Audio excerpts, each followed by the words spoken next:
Hello everyone, this side Shelly and welcome to our channel Shelly's Site is Fair. So, there's a word reason and trust me it's a very powerful word. Simple layman language में समझते हैं कि the word reason कितना powerful है, कितना important role play करता है हमारी लाइफ में, आपकी लाइफ में, सबकी लाइफ में। तो अगर एक फॉर एग्ज़ाम्पल अगर हमारी लाइफ में कोई प्रॉब्लम हो रही है, कोई प्रॉब्लम फेस कर रहे हैं हम, लेकिन हमें उसका रीज़न नहीं पता हो, प्रॉब्लम साथ में हमें उसका रीज़न नहीं पता होगा, और तो हम क्या करेंगे? सबसे पहले प्रॉब्लम क्यों हो रही है, प्रॉब्लम की वजह, प्रॉब्लम कहाँ से ओरिजिनेट हो रही है, ये सब चीज़ें पे हमारा फोकस होगा। क्यों? क्योंकि एक बार शायद अगर हमें रीज़न पता चल जाए तो हम प्रॉब्लम के सॉल्यूशन को, प्रॉब्लम के कोर तक पहुँच सकेंगे, है ना? और things will be easy for us. So that's the same thing happen in every situation, every case और विद एवरी पर्सन। अगर किसी इंडिविजुअल को एंजाइटी हो रही है बिना किसी रीज़न के, है ना? तो कितना फ्रस्ट्रेटिंग होगा कि उसको समझ नहीं आ रहा है कि एंजाइटी उसको उसको हैंडल करना इट्स वेरी टफ टास्क, और साथ में उसका रीज़न नहीं पता, बिना किसी रीज़न के सडनली अचानक हंसते खेलते एंजाइटी क्रिएट हो जाना।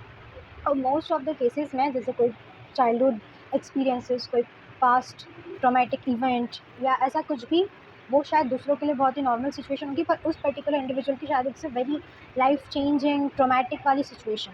सो अगर ऐसी सिचुएशन होती है तो इंडिविजुअल अनकॉन्शियसली उन चीज़ों को रिप्रेस कर लेता है, लेकिन उसको पता नहीं चलता इसका सबकॉन्शियस या अनकॉन्शियस लेवल पर वो चीज़ें अभी भी प्रेजेंट होती है और उसके प्रेजेंट बिहेवियर को, फ्यूचर बिहेवियर को इन्फ्लुएंस करती है।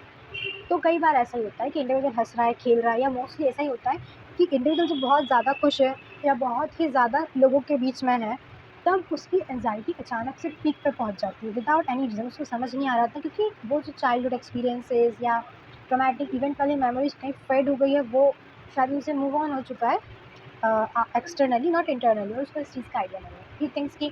ही और शी थिंक्स कि he is now move on, but वो अनकॉन्शियस लेवल पे, सबकॉन्शियस लेवल पे उसको टारगेट कर रही है।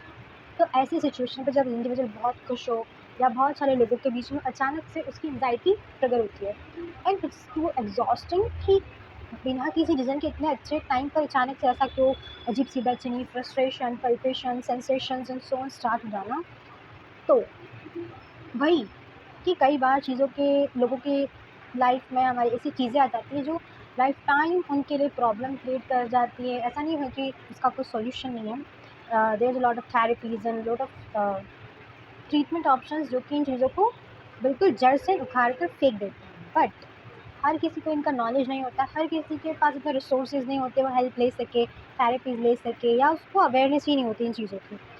सो रीज़न बहुत इंपॉर्टेंट रोल प्ले करता है। तो ये तो बात होगी हमारे एंजाइटी में रीज़न्स की, कि बिना रीज़न के भी हो जाता है, रीज़न पता हो जाता है तो शायद फिर वो एंजाइटी नॉर्मलाइज होने लग जाती है। ऑफ कोर्स ऐसा होता है, एंजाइटी बिना किसी रीज़न के हो रही है, इंडिविजुअल को अगर समझ में आ गया कि ओके वो वाला इवेंट था उस वजह से हो रहा है, ये वाला एक्सपीरियंसेस था इस वजह से हो रहा है, तब नाउ जब उसको एंजाइटी होगी तो he can rationalise, he can make sense of the things, so the वो एंजाइटी इस लेवल पे पिक नहीं होगी। सो इससे I want to give you one tip or one advice. If you want to take it, you will. Otherwise, there's no force. Okay? तो अगर आपकी वजह से किसी इंडिविजुअल को प्रॉब्लम हो रही है, okay, and you don't want to give him her a reason, because वो रीज़न देना आपके लिए इतना इम्पोर्टेंट नहीं होगा, या उस चीज़ का रीज़न तो इतना बड़ा नहीं होगा, तो शायद आपकी कुछ गलती रही होगी किसी, ना, मतलब मैं एक एग्जांपल दे रही हूँ, किसी इंडिविजुअल को आपकी वजह से कोई प्रॉब्लम हो रही है, वो इन चीज़ों को फिगर आउट करने की ट्राई कर रहा है, या आपके लिए रीज़न देना कोई बहुत बड़ी बात नहीं है, आप रीज़न नहीं देना चाहते हैं, या आपके पास इतना वैलिड या इफेक्टिव रीज़न नहीं है, शायद रीज़न ऐसे जहाँ पे आप गलत हो बट आप बिल्कुल अपनी रेपुटेशन, अपनी वो नीचे नहीं आने देना चाहते उस पर्टिकुलर इंडिविजुअल के साथ, तो आप रीज़न नहीं दोगे।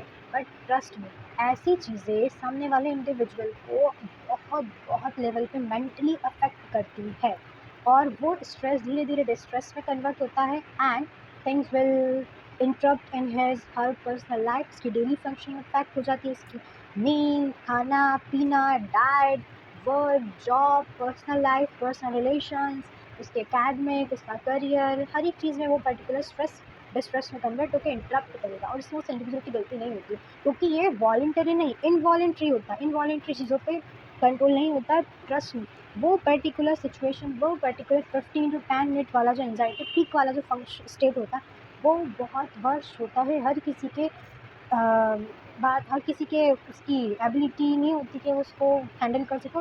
हर किसी की क्या किसी की भी एबिलिटी नहीं होती कि वो उस पर्टिकुलर सिचुएशन को हैंडल कर पाए। तो आपके लिए reason is not a big deal. और if you do want to give him there are lots of things, है ना? बट उस इंसान को रीज़न की बहुत ज़रूरत है। क्यों? कई बार क्या होता है कि हम सोचते हैं ओके, इस इंडिविजुअल ने मेरे साथ गलत करा, इस इंडिविजुअल ने मुझे चीट करा, इस इंडिविजुअल ने कोई मेरा नुकसान पहुँचा दिया, कुछ भी, और वो पर्टिकुलर इंडिविजुअल उसके बाद बहुत अच्छा था, बट स्टिल उसको रिटर्न में कुछ बुरा मिला। तो हमारा माइंड जो है फिगर आउट करने की कोशिश करता है चीज़ों को, या कुछ अच्छी मेमोरीज जो होती है वो हैवी पड़ जाती है उस पर्टिकुलर चीटिंग या लॉस वाली, जो भी लॉस हुआ उसको उस इंडिविजुअल से। तो वो वाली चीज़ें वो जब होता है ना कि कोई इंडिविजुअल हमारे लिए बहुत इंपॉर्टेंट है, उसने कुछ गलत कर दिया, कोई मुझे नुकसान पहुंचा दिया हो या किसी भी तरीके से चीट करा हो। I am not just talking about a relationship and all, it's about friend, family, siblings and so on, कोई सा भी रिलेशन है। तो जब हम किसी इंडिविजुअल को बहुत प्रायोरिटी दे देते हैं और हमारे पास उसके साथ बहुत सारी अच्छी अच्छी मेमोरीज होती है, तो हम जब उसने कुछ गलत कर भी दिया, कोई हमें नुकसान भी हो गया, तो हम उन चीज़ों को रैशनलाइज़ करने की कोशिश करते हैं। अच्छी मेमोरीज बेकार मेमोरी पे हावी हो जाती है। हम उस इंडिविजुअल को ना ही गलत बोल पाते पूरी तरीके से, ना ही सही बोल पाते हैं। हमारा ब्रेन एक वो वाली स्टेट पे फंस जाता है, ना इधर ना उधर। क्यों? क्योंकि हम बुरा भी नहीं बोल पा रहे, उसको ब्लेम भी नहीं कर पा रहे, क्योंकि हमें रीज़न नहीं पता है। दूसरी साइड हम उसे अच्छा भी नहीं बोल पाए, क्योंकि हम उसकी वजह से नुकसान पहुँचा है काफ़ी सारा। हम उसको हमारी लाइफ में वापस एंटर नहीं कर सकते, अलाउ नहीं कर सकते। So there is a lot of things कि जो इंडिविजुअल सफ़र कर रहा है उसको बहुत सारी चीज़ें झेलनी पड़ती है। तो उसको बहुत सारी चीज़ें झेलनी पड़ती है, तो आपके लिए बहुत कुछ बड़ा, आपके लिए कुछ, आप उस सिचुएशन में नहीं हो तो आपको समझ नहीं आएगा। बट अगर फॉर 1 मिनट अगर वो इंडिविजुअल आपके लिए एक पॉइंट पर कुछ इम्पोर्टेंस रखता हो, तो ट्रस्ट मी, उसे रीज़न दे दो। आप गलत हो भले उस सिचुएशन में, तब भी उसको बताओ, तब भी उसको रीज़न दो आपने क्यों करा, आपका क्या इंटेंशन था। अगर आपका कोई गलत इंटेंशन नहीं था, वो अनवॉलंटरी हो गया, अनइंटेंशनली हो गया, तब भी उसको फिगर आउट करो। बट हर इंसान को हर चीज़ के पीछे की रीज़न चाहिए होती है, चीज़ों को फिक्सेट करने की, चीज़ों को फिगर आउट करने की, वरना वो इंडिविजुअल उन्हीं चीज़ों में कंटिन्यूसली फंसा रहता है। वो नहीं चाहता है फंसना, उनसे भागना चाहता है, बट हमारा माइंड ऐसा स्ट्रक्चर्ड करा हुआ है, ऐसा कंडीशन करा हुआ है कि उसको हर चीज़ के पीछे की वजह चाहिए। तो इन सब जब हमारे ब्रेन में कॉग्निटिव डिसोनेंस होता है, तो वो बहुत बहुत बुरा होता है। इंडिविजुअल उस लेवल पे पहुंच जाता है कि उसको समझ नहीं आ रहा होता वो क्या कर रहा है, क्या नहीं कर रहा। कई बार इंडिविजुअल मैंने ऐसे ऐसे इंडिविजुअल देखे जिन्होंने अपनी सेल्फ रिस्पेक्ट कभी नहीं गंवाई है, जिनका बहुत ही अच्छा कंट्रोल है अपने माइंड पर, बॉडी पे, इमोशंस पे, सिचुएशंस पे। वो खुद ऐसे पर्टिकुलर इंडिविजुअल की वजह से उस सिचुएशन में आ जाते हैं जो उनको मालूम है कि ये सब बकवास है, जो हम कर रहे हैं हरकतें गलत है। ऐसे इंडिविजुअल के पास बार बार नहीं जाना चाहिए। ऐसे इंडिविजुअल से हमें रीजंस नहीं मांगने चाहिए, कोई मतलब नहीं है। वो बिल्कुल मुंह ही बंद रखेगा, वो बिल्कुल मुंह नहीं खोलेगा, उसको आपसे कोई मतलब नहीं है, वो उसका हो गया ख़त्म। You want to do, you played very well, but हमारा माइंड उस लेवल पे वर्क नहीं करता। उसको तो रीज़न चाहिए, उसको तो हर चीज़ का बिल्कुल परफेक्ट डिटेल कंप्रिहेंशन चाहिए। और जिसको ओसीडी ऐसी प्रॉब्लम्स है ना, उन इंडिविजुअल को तो पहले फुर्सत में रीजंस दो। उन लोगों के लिए बहुत बहुत मुश्किल होता है। It's not just a game, it's not just easy as you think. Trust में, it's very very severe problem. तो हर आपने अगर किसी का गलत करा इंटेंशनली इंटेंशनली, उसको रीजंस दो, क्योंकि उस इंडिविजुअल को रीजंस की नीड है। किस लिए? मूव ऑन करने के लिए, किस लिए? डिस्कस को खत्म करने के लिए, अपनी डेली फंक्शनिंग, अपनी डाइट, अपने हर एरियाज को सुधारने के लिए, हमको फोकस करने के लिए। क्योंकि इंडिविजुअल एक चीज़ पे फंसा नहीं रह सकता। इंडिविजुअल को मालूम है वो जो कर रहा है, जिस इंडिविजुअल के पीछे भाग रहा है, जिस इंडिविजुअल से कुछ रीजंस एंड ऑल एक्सपेक्ट कर रहा है, वजह मांग रहा है, वो बेफालतू क्यों नहीं देगा। बट उसके अंदर उम्मीद होती है, उम्मीद नहीं बोलो तो वो जिस सिचुएशन में फंसा रहता है, उस सिचुएशन से भागने के लिए भी कई बार आपको अप्रोच कर रहा होता है, आपको हेल्प मांग रहा होता है। हेल्प में कुछ नहीं मांग रहा होता, सिर्फ रीज़न मांग रहा होता है, दे देना चाहिए reason. Because psychology it's very traumatic, और आपकी एक छोटी सी गलती किसी इंडिविजुअल के लिए एक ट्रोमैटिक इवेंट क्रिएट कर सकती है, जिसका वो लाइफ लॉन्ग इन्फ्लुएंस देखेगा अपने बिहेवियर में, अपनी लाइफ में, उसके हर एरियाज अफेक्ट होंगे आपकी एक छोटी सी मिस्टेक की वजह से। इसलिए पहली फुर्सत में अपने लव वंस को, अपनी फैमिली को, अपने सिबलिंग्स को, अपने फ्रेंड्स को, या अपने कोई रिलेशनशिप पार्टनर्स को, कुछ भी आपसे ऐसा हो गया हो, प्लीज़ रिक्वेस्ट कि उनको रीज़न दे देना चाहिए।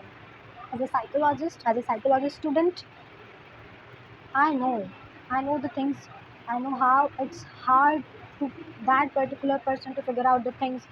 So it's not just about anxiety, it's not just about psychological trauma, psychological mental well-being. There's a lot of things. तो कि कई बार हाँ, फिर वो इंडिविजुअल, चलो आप, वो थक जाएगा तुमसे रीज़न मांगता मांगता, वो तुम्हें छोड़ देगा कि ओके फाइन, बट उसको रीज़न नहीं मिला, उसके ब्रेन में फिगर आउट नहीं हुई ये चीज़ है, वो फंसा हुआ है कि आप अच्छे हो बुरे हो, आपके साथ जो अच्छी मेमोरीज थी वो सही है, जो आपका एंड दिया वो सही है, क्या सही है, वो अपने मन में आपके लिए फीलिंग्स ख़त्म नहीं कर पा रहा, कि जो आपको अभी भी अच्छा समझ रहा है, अच्छी मेमोरीज आपकी उस पर हावी हो रही है, या जो बुरा दिया उसकी वजह से आपसे नॉर्मल बिहेव नहीं कर पा रहा, आपको अपनी लाइफ में और एक्सपेक्ट नहीं कर रहा, वो छोड़ भी नहीं पा रहा है, there are lot of mixed feelings. Okay, so तो it's not just about well being, but यहाँ पर इंडिविजुअल फिर किसी पे ट्रस्ट नहीं कर पाता, सभी को उसी नज़रिए से दिखता है कि क्या मैं इस इंडिविजुअल की हेल्प करूँगा, क्या मुझे वही इस बार फिर से वही धोखा, चीटिंग, लॉस या कुछ नुकसान मिलेगा रिवर्स में। तो सबका ओवर जनरलाइज कर देता है, सबके लिए स्टेरियोटाइप क्रिएट लेता है, किसी पे ट्रस्ट नहीं कर पाता है, वो ट्रस्ट वर्थी हो जाता है काफ़ी है ना, उसको ट्रस्ट इश्यूज डेवलप हो जाते हैं सबके लिए, एक इंडिविजुअल के कारण सबको वो एक ही नज़र से देखता है। तो काफ़ी डिफ़िकल्ट हो जाती है इंडिविजुअल की आने वाली लाइफ, आने वाले रिलेशनशिप्स में भी प्रॉब्लम होगी। तो how it is hard to figure out the things. So keep reason the word is very small but have a big impact on everyone's life and played a very important role in everyone's life. So give reasons to everyone for everything. Give reason is the key to peace, to move on, to mental well-being, to happy relationships, to happy life. So it's just all just about reason. Everyone needs reason. So please give everyone's reasons and try to understand the importance of reasons in everyone's life. I hope you all got the point of me. And अगर आपसे कोई भी गलती हुई हो तो आप इस वीडियो को देखने के बाद तुरंत उन लोगों को अप्रोच करेंगे, उन लोगों से सॉरी सेशन, उन लोगों से reason and all battery communication करके एंड करो। नहीं बोल रहे हैं कि you just go through all of this things, but you should give everyone the reason for piece and mental wellbeing, because it's all about piece. If you like the video, like this. Thanks for watching this.